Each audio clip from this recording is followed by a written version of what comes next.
Ladies and gentlemen, you are now entering the Decent Christian Talk podcast. Enjoy.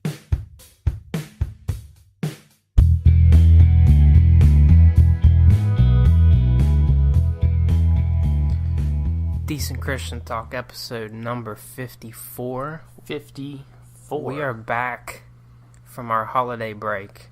We are back with a new microphone, so to the bad review we got about recording on our cell phones, we got a microphone, so hey man, I hope we sound good. Well, I'm Gabe Jones, and this is Josiah Jones, and so for some of you that like Josiah, you'll also be glad to hear that he is joining us on this wonderful show here in the frigid January. It is single-digit degrees outside today.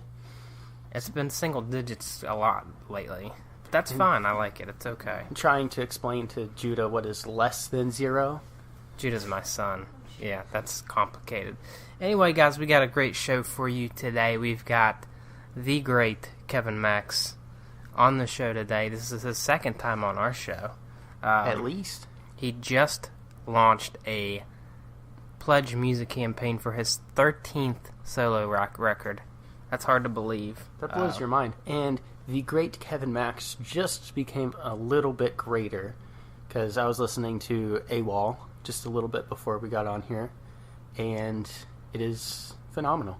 It is great. It is probably, I think it's probably his best work, at least in Stereotype B. But we'll talk about that a little bit more later. Kevin is a guy that we have kind of gotten to know over the years doing this show and doing our website. He's not a guy that sugarcoats anything, and this interview's no different. And that's good. That's what we like to hear. We don't like to hear rehearsed answers, which we get a lot of the time. But hey, no sugar, just black coffee. Black coffee straight out of the spigot. K-Max K-Cup. Black coffee. There you go. There's an idea. We're going to talk more about the Pledge Music campaign after the interview as well as the album. But we're going to head right into that. Right now, you want to say anything before we head into that? Hit that horn, baby. All right, let's go. All right, hit that horn, babe. Let's dance.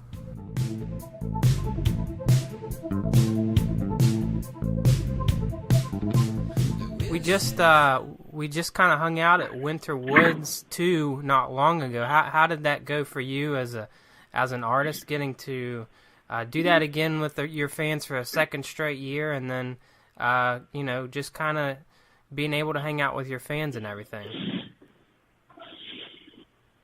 Yeah, man, I'm super excited about doing that because the first Winter Woods, as you know, up at the farm, my old farm, which is now somebody else's farm, was amazing. But, we obviously couldn't do it there this year because we sold the farm 5 months before this Winter Woods. So we were trying to figure out what to do, and the Franklin Theater just kind of came up, and they were wanting to do a show with me anyways. And so it just kind of worked out in a natural way. And I really liked it. So I think next year for Winter Woods 3, we're going to go back to Franklin Theater December 1st, kind of try to do it all over again. Different guests, different songs, but the same vibe. Very nice. I just wanted to touch on that before we really got into the meat and potatoes of this, because you have a new record coming out called AWOL, which is... That is correct. Is that an acronym, or is that an actual? Is that what? I mean, it's a build your own acronym. Make your own acronym out of it. Well, that's good. But so I heard you had Andy Rourke of the Smiths on this, which I know how you feel about the Smiths. How was it working with him on this project? Man, it was kind of like. It was very just euphoric for me because I'm such a huge fan of the band and the music. even more so the Smiths than Morrissey. So it was kind of like, being able to play with him, talk to him figuring out parts to songs that I'd written was really amazing. And one of the songs on the record, which people will hear at midnight tonight if they pledge, is called Half of the Better One. And that one is basically an ode to the Smiths. And he basically just busted that thing to shreds, and it sounded so much like the Smiths that he actually looked up at one point and said, "This is reminding me of a Smith song, but I don't know which one." We all kind of cracked up. And I said, "Well, as long as you don't remember which one it is, then I think we're okay." So, but it was amazing. I mean, he's a really, really great player, really great guy.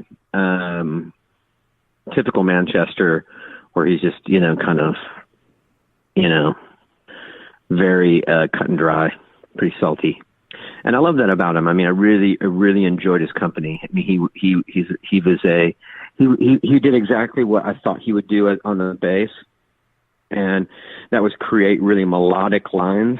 A lot of bass players will, kind of just play what's asked for them to be played, or they'll play something, kind of simple, or if it's a busy player, they'll play too busy and try to be too funky. And something about, the British players from that time period, specifically Andy and the Smiths, I mean, the lines were so melodic, and I think that had a lot to do with Paul McCartney, because, the Beatles bass lines were so melodic that I think a lot of the Brit rock bands that came after the Beatles kind of, poached that from him. So super cool.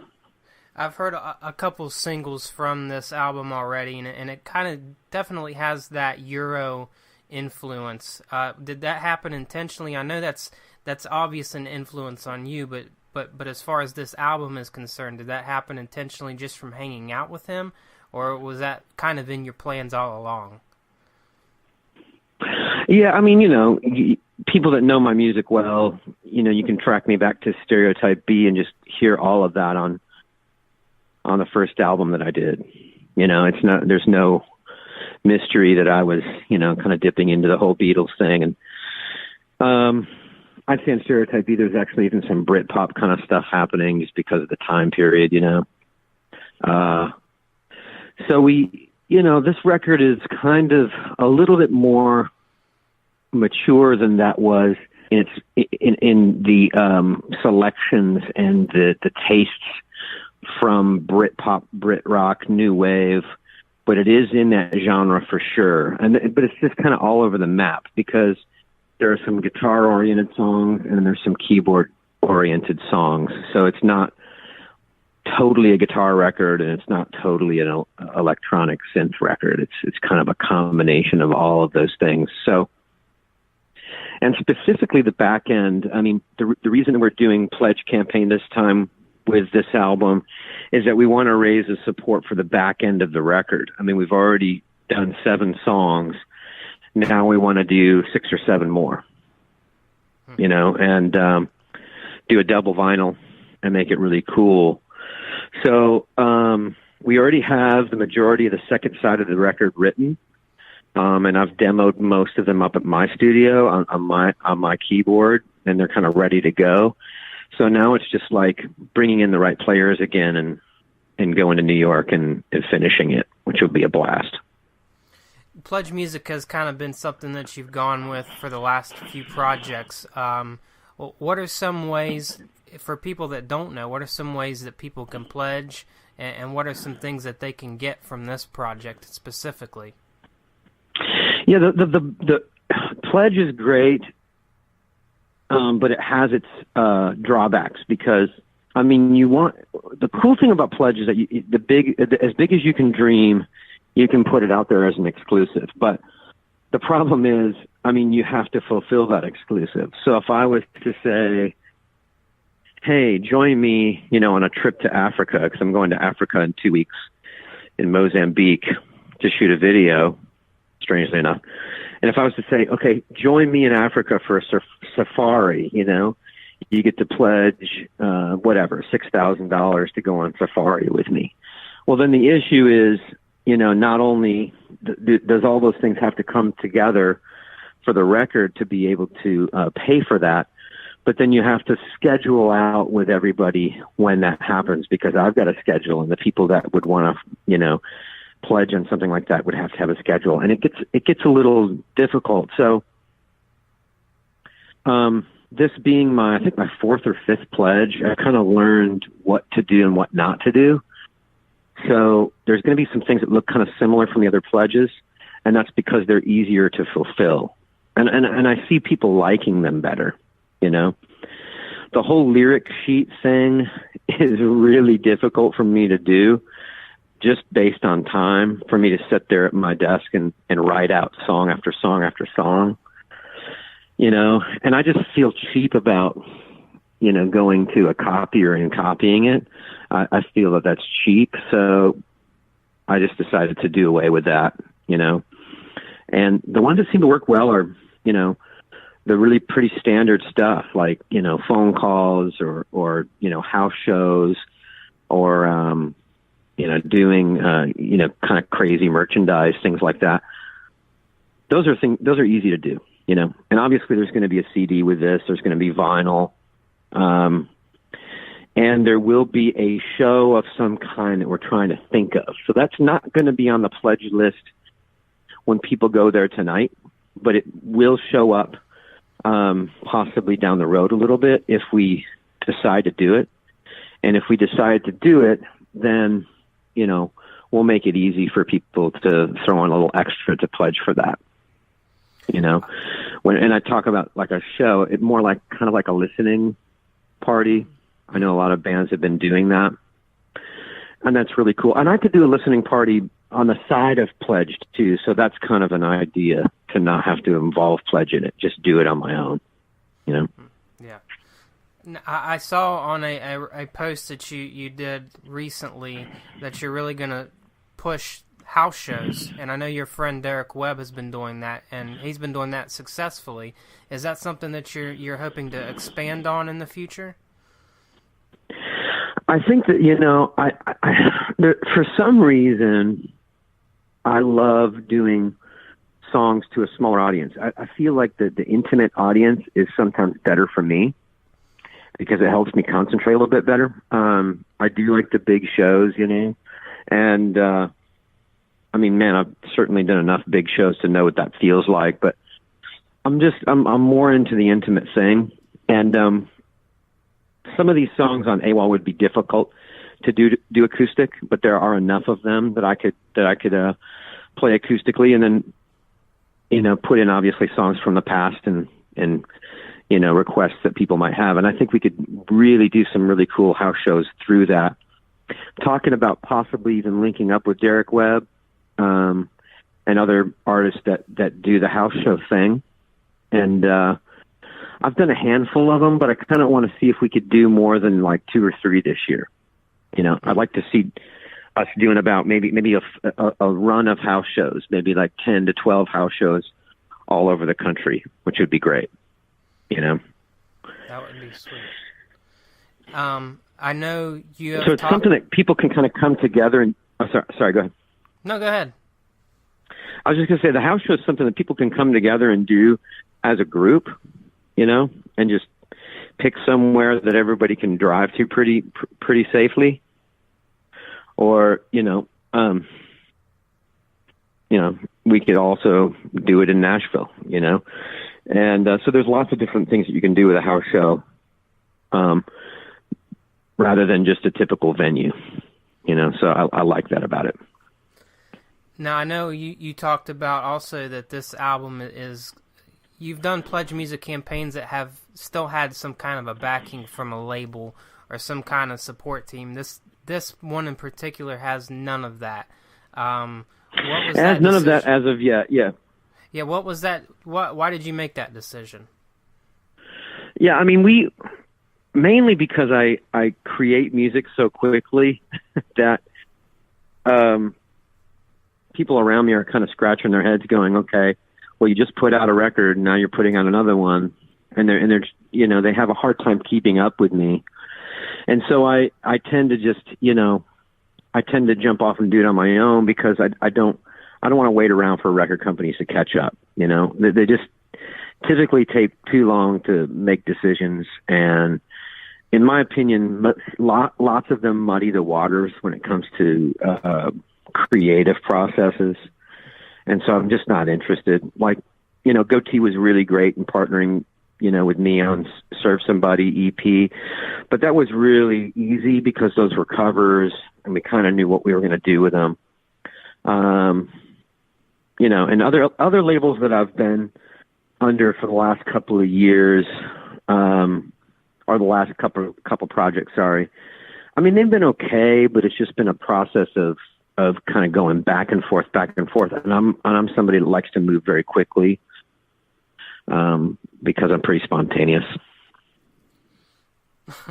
No way.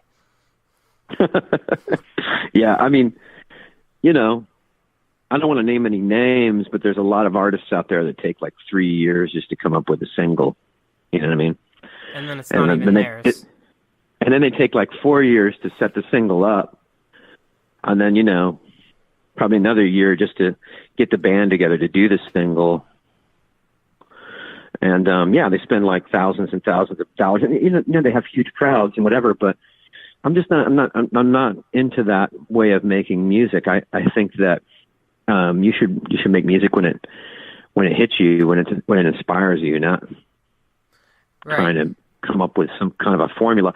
And, that's where the music industry comes in. It's a formula. People are still used to using the words music drop, and my album drops here, and, my single comes out here. Well, I'm just not really into that terminology. I'd rather put out 7 songs and call it a single. Like, here's my latest thought, 7 songs. Tell me what you think,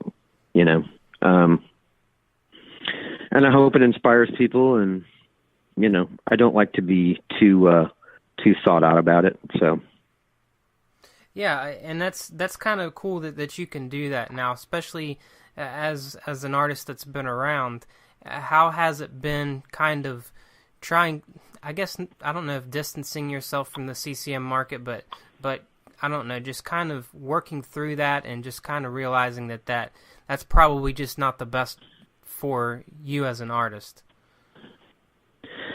Yeah, we could go off on another conversation about the CCM marketplace, because I have, left the CCM marketplace, in my mind years and years and years ago, and in my heart. But it's kind of like The Godfather 3. They keep pulling me back into the game.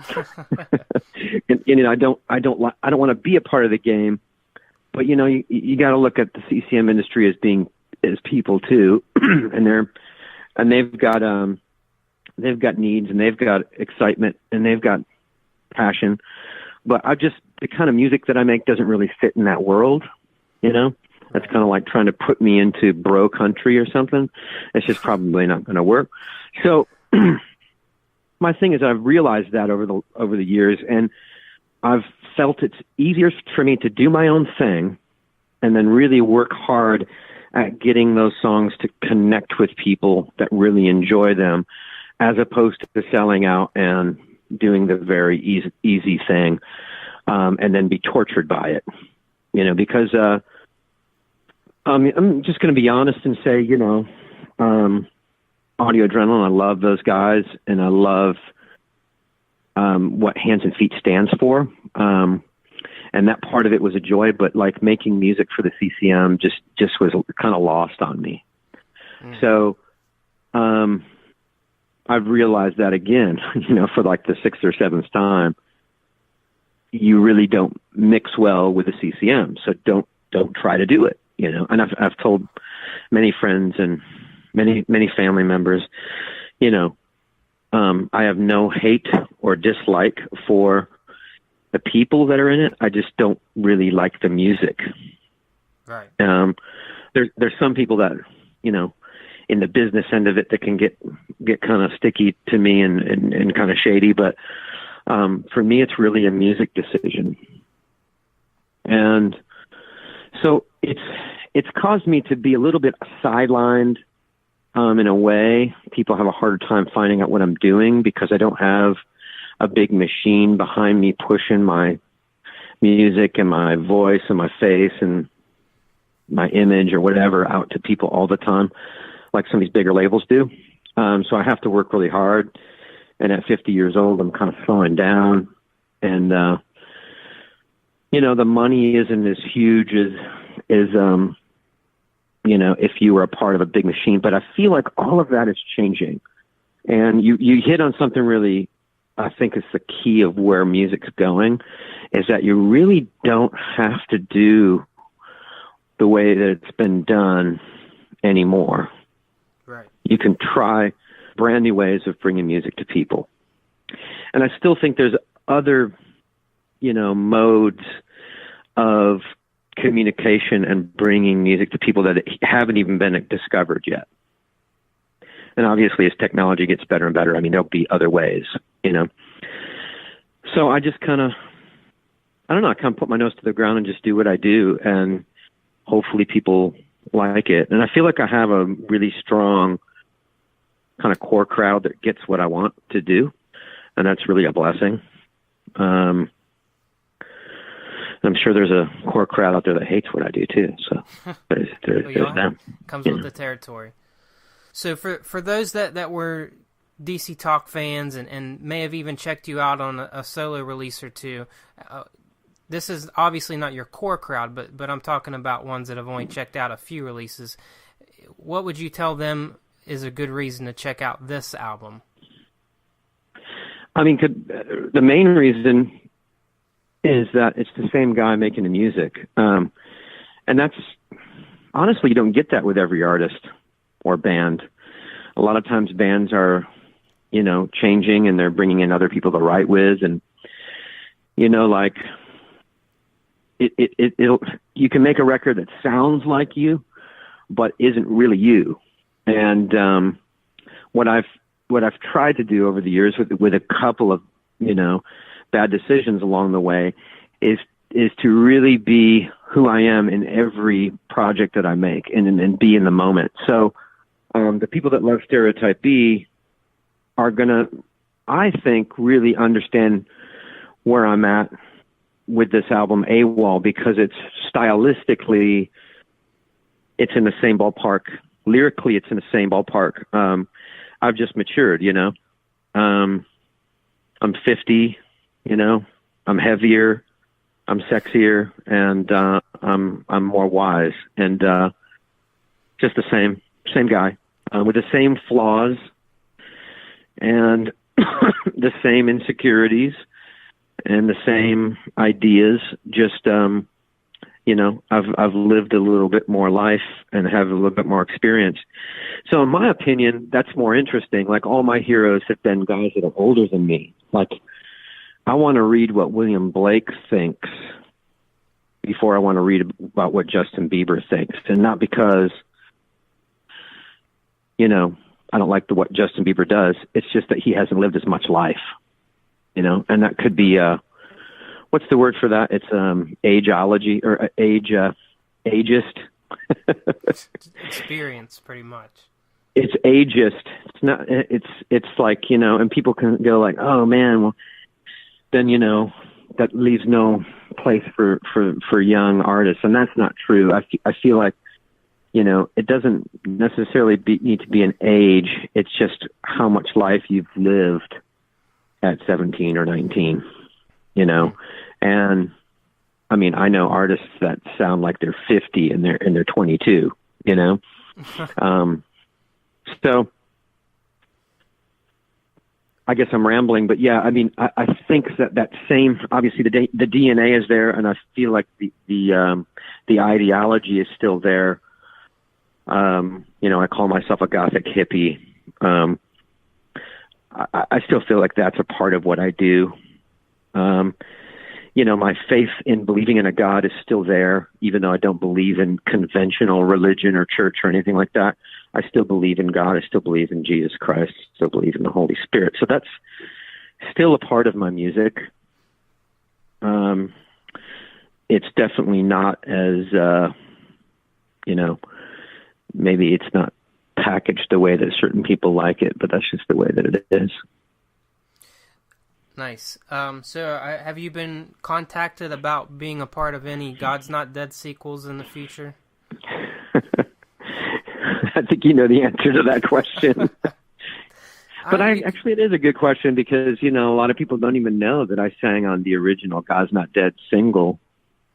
When I tell people that, they're kind of blown away. They're like, really? You were on that? And I'm like, yeah.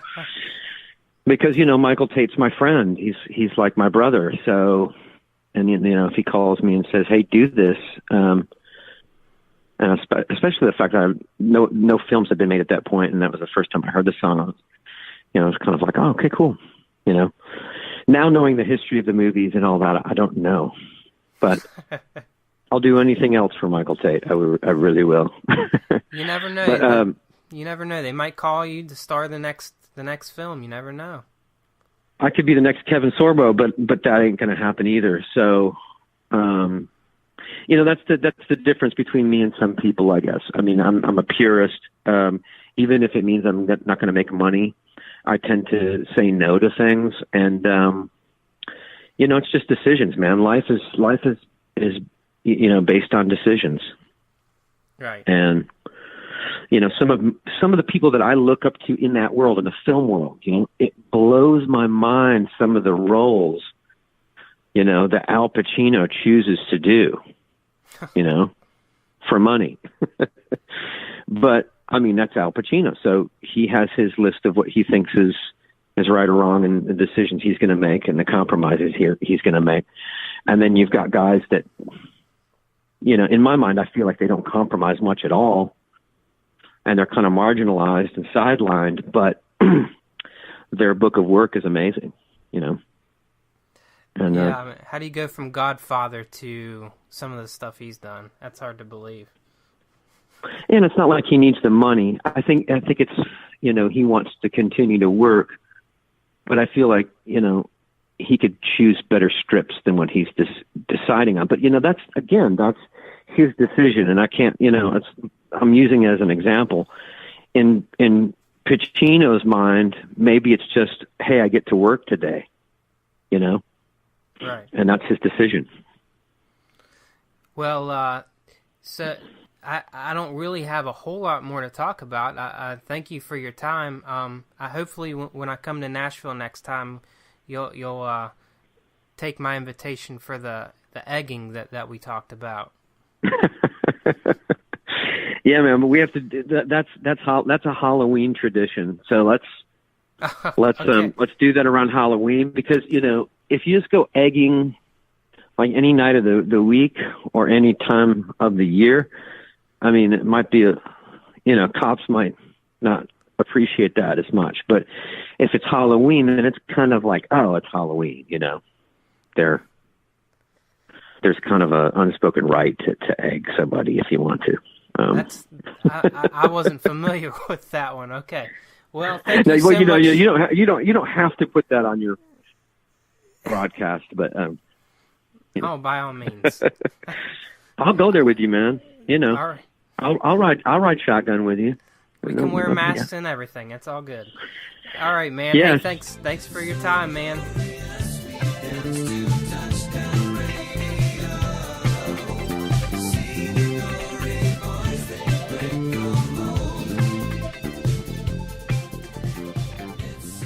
All right, that was our interview with Kevin Max. I'd like to thank him so much for joining us. That was a great interview.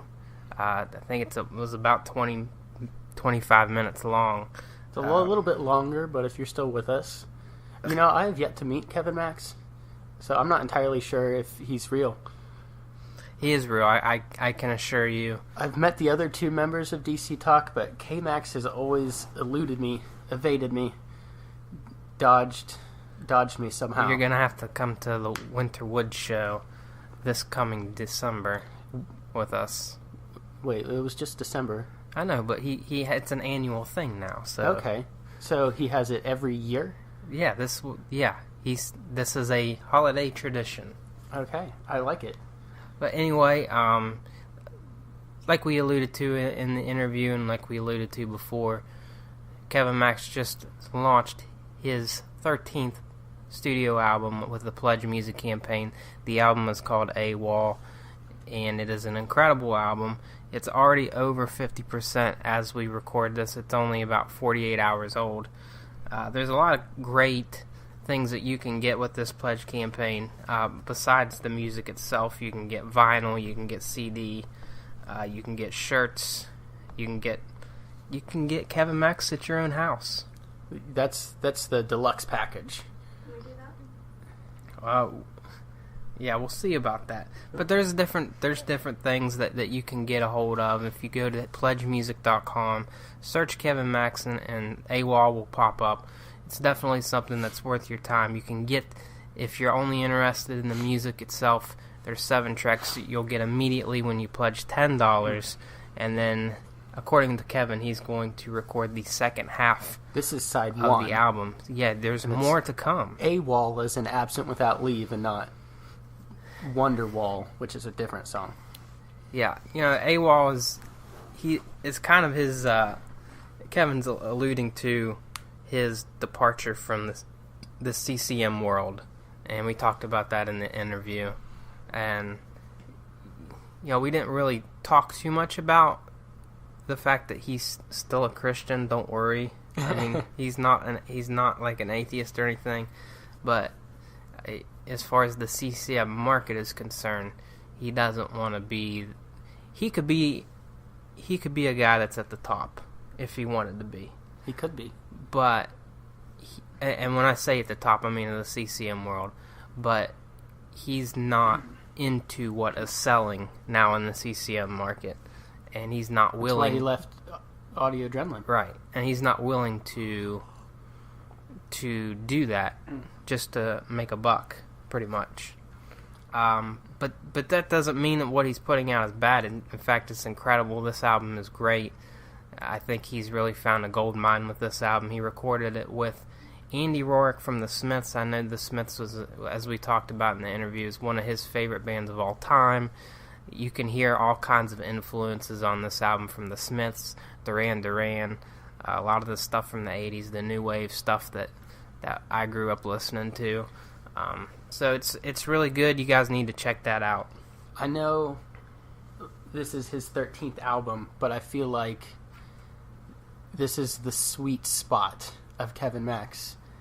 I feel like in the last few years, he's just, especially with the DC Talk reunion tour, he's kind of come out of his shell a little bit, and just, I don't know, he's dipped his toe in this genre a lot, but I think he's dipped his toe in every genre. He's like, I feel like he's tried to make this album for a long time, and this is it. He finally found the gold mine, and I'm so excited. I've been listening to it almost nonstop since it came out. You guys need to check it out. PledgeMusic.com. Search Kevin Max, AWOL. You need to become part of this project, and you won't regret it, I promise. So, I mean, since the interview was so long, we're not going to talk too much more. We would like to say, if you haven't checked it out already, make sure you check out the Whole House podcast. They're a brand new podcast on the DCT network. You can check that out on decentchristiantalk.com. Brand new. Features my wife. And Whole House with a W. Whole. Yes. Whole house. Like the whole building. whole meal, the whole picnic, the whole... Yeah. Anyway. Kit and caboodle. That was what the... That's right. So you can check that out at decentchristiantalk.com. If you subscribe on that website by giving us your email address, you'll get a notification every time that podcast is posted, as well as this one, if you're not already subscribed on there. We are on iTunes. This podcast is, as well as the Whole House podcast, which is on a separate iTunes channel, but you can definitely check that out. I would like to thank Mr. Sam Shear for giving us a great review on iTunes. For those of you that give us a review on iTunes and you screenshot that and somehow give that to us, we're going to give you a shout out on here. We'll also give you a shout out if you pledge on our Patreon page. That's patreon.com/decentchristiantalk. That helps us get new equipment, and so we don't have to record on our cell phones. It is indeed a struggle. We're on DC Talk Act 2 on our Twitter page, DC Talk Podcast on Instagram, DCT Podcast on Snapchat. We need to get better at Snapchat. I'm actually going to an August Burns Red concert tomorrow, which will already be when this podcast airs. Yeah, this podcast will already have aired, but you may have seen that footage if I do any. All right. I have a phone battery issue right now, but okay. Facebook page, we have a Decent Christian Talk Facebook page, as well as a Decent Christian Talk discussion group. And we're also on SoundCloud, that still exists, and we're on the Google Play Store for Android users. Did you say Patreon already? Yes, patreon.com. For those of you that haven't heard of that, all you need to do is go on there, and just like the Kevin Max thing, you can pledge us, and it's a monthly thing instead of a one-time thing. You could pledge as low as $1 a month, and that helps us out. You can also, if you do want to do a one-time thing, you can go to decentchristiantalk.com, and there's a donate button on there, and you can give us a one-time gift through PayPal, which has helped us out over the years. So, there you go. We appreciate that, too. All right, guys. Once again, check out the Kevin Max Pledge Music campaign. You will not regret it. I promise you. It might be the album of the year already in 2018. Day 4 of the year, and he dropped a bomb. I know. It might be. It's bomb going to be hard cyclone, to top. Kevin Max. All right, guys. Hey, thank you so much for checking us out. We will catch you next time on our Best of 2017. We are going to talk about our favorite albums of the year. You won't want to miss that episode coming out in about 2 weeks. Yes, I am excited for that. Josiah will be on that show too, for those of you that like him. Indeed, and Carly is sitting right there, so she may shout out just a little bit every once in a while too. Who knows? All right, we will catch you next time, and once again, go check out the Whole House podcast if you haven't already. We'll catch you next time. Don't forget to tip your waiters. Don't forget to tip your waiters and waitresses. Thanks.